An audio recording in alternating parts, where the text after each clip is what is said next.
Diogo Souza. A hora, 2 minutos, estamos de volta aqui com o nosso Hora da Verdade para tratar de um assunto importante, gente. Essa semana, na cidade de Belo Horizonte, um torcedor caiu da arquibancada, bateu a cabeça no chão e sofreu um traumatismo craniano. O traumatismo craniano é coisa séria, mas isso pode acontecer apenas em quedas altas. É a pergunta que eu faço para você, mas a gente não sabe explicar. Então a gente convidou com todo carinho, a partir de agora, para a gente falar sobre esse assunto aqui no nosso programa, a presença do neurocirurgião Eduardo Quaglio, para a gente explicar um pouquinho mais sobre esse assunto para você. Doutor, prazer em recebê-lo no nosso programa. Bem-vindo ao Hora da Verdade. Prazer, muito obrigado. Boa tarde, Diogo. Vamos lá, Doutor, vamos conversar sobre traumatismo craniano. Para começar, para quem não entende nada de medicina, como nós não entendemos, o que é um traumatismo craniano? Traumatismo craniano é quando acontece uma lesão traumática por um choque, geralmente uma pancada, na região do crânio. E ele pode ser leve, moderado ou grave. E em cada uma dessas situações envolve cuidados específicos. Doutor, quais são as pessoas mais vulneráveis num traumatismo craniano? Criança, o idoso, quais são eles? Bom, se a gente for analisar em termos de prevalência, as pessoas que estão mais predispostas a traumatismos cranianos são adultos jovens, geralmente homens na idade entre 15 e 35 anos de idade. 75% das ocorrências de traumatismo craniano estão nessa faixa etária, nesse grupo, né, de homens entre 15 e 35 anos. Né?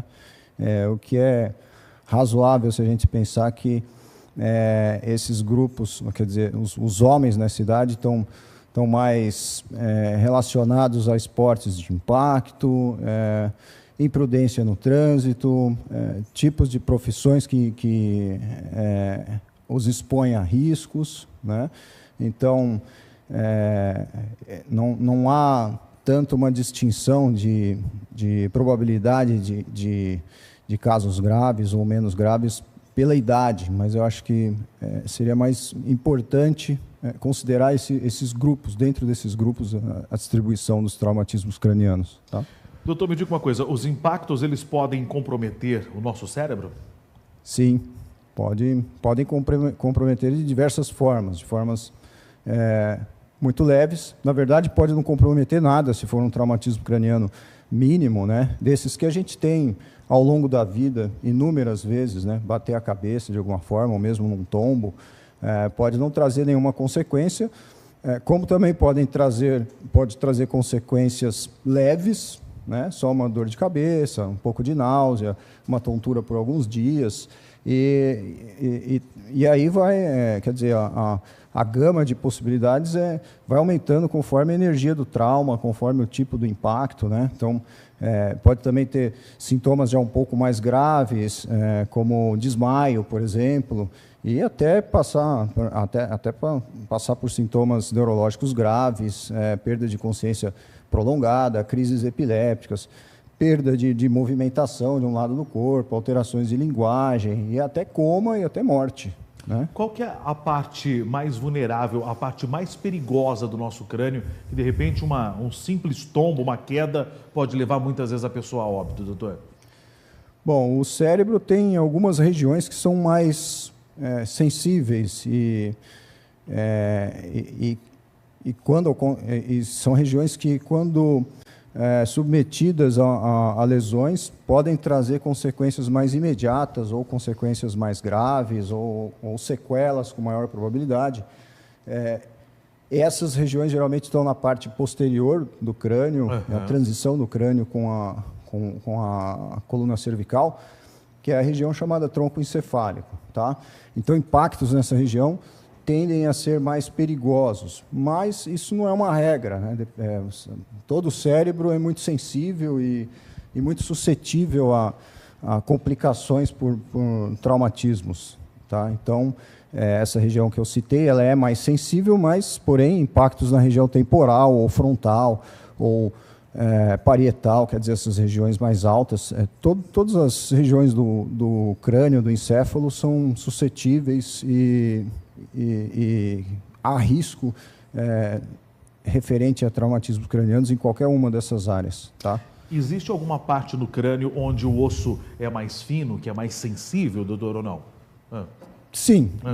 A região, assim, falando como neurocirurgião, quer dizer, analisando a anatomia do crânio, as regiões temporais tendem a ter uma espessura de osso menor. Tá? No entanto, a gente tem uma camada de músculo nessa área que protege mais, né? Então, eu acho que isso não é tão relevante quando a gente considera, falando a respeito de traumatismo craniano, a espessura do osso. Até porque, como eu citei, uma das áreas mais perigosas é justamente uma das áreas onde o osso é mais espesso, que são as regiões posteriores. Entendeu? Então, onde o osso é mais fino, tem uma proteção muscular um pouco maior, né? Onde o cérebro é mais sensível, tem o osso um pouco mais grosso. E, no fim das contas, acaba sendo uma situação mais ou menos em que o risco é semelhante para todos os lados. Tá? Não pode bater a cabeça, ainda mais bater forte. Tá? Doutor, por que muitas vezes quando a pessoa tem uma queda e ela bate a cabeça, ela acaba apagando? Por quê, doutor? Bom, quando a pessoa apaga em um traumatismo craniano, na verdade, é um sinal de alerta para os médicos e equipes relacionadas aos cuidados. E, inclusive, é algo que as pessoas devem saber, né? Se a pessoa sofreu um choque, um impacto na cabeça e desmaiou, perdeu a consciência, é motivo para se preocupar e é sim um sinal de que há uma disfunção neural acontecendo por conta dessa transferência de energia para o crânio. É uma disfunção cerebral, tá?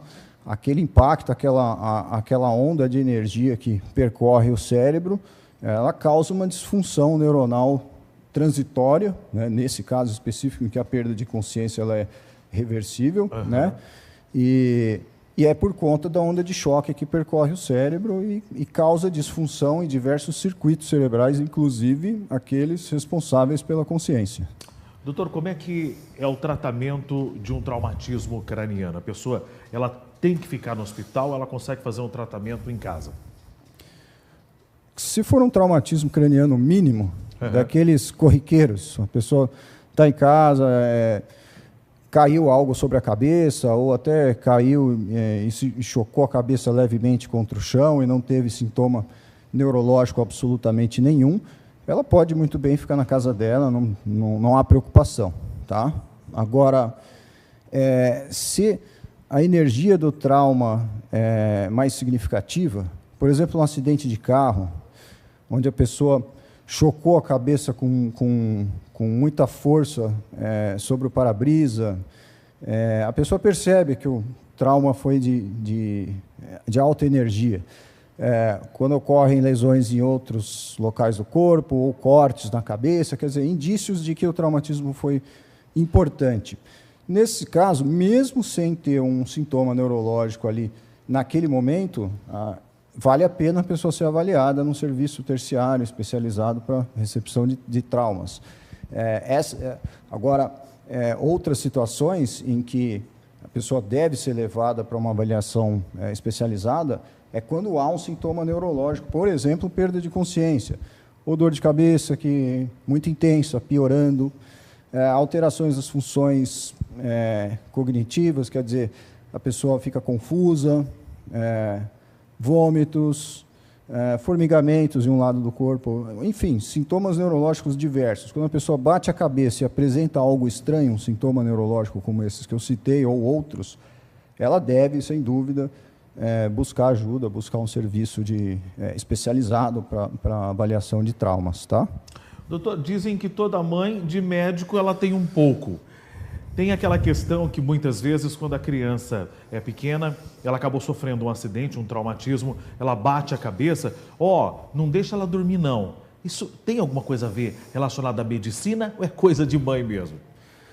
Olha, tem um certo fundamento isso, mas a gente não aplica isso sob o ponto de vista prático, porque Veja, se a criança sofreu um traumatismo craniano e está nessa situação em que há uma certa preocupação a ponto de não querer deixá-la dormir, é muito mais razoável pegar essa criança e levar para um serviço, para que ela seja avaliada por um especialista que vai saber dizer se realmente há necessidade de uma observação por 12 horas, por exemplo, ou de fazer uma tomografia.